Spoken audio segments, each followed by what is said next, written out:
Hi guys, in today's video we are going to see how we can add source name to the Samsung smart monitors. So if you go to the uh, home button, if you go to the home screen, you will see a bunch of inputs connecting to it.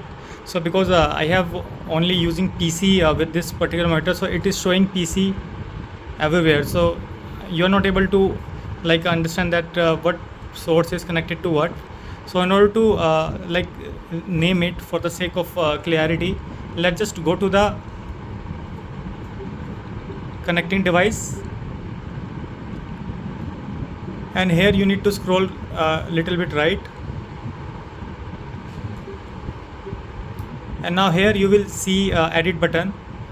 So let's just click on the edit button, and now you have to type in the name you desired. So now you have typed it. So I have typed Skull PC. Now all you need to do is click on the go button.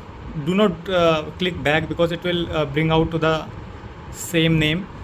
So just need to scroll it down and click on go, and now you need to select OK. So now you can see this input has been renamed to Skull PC. So it will be easier for you to like distinguish what input is connected to what. So I hope you like the video. Let's meet in the next video. Bye, take care.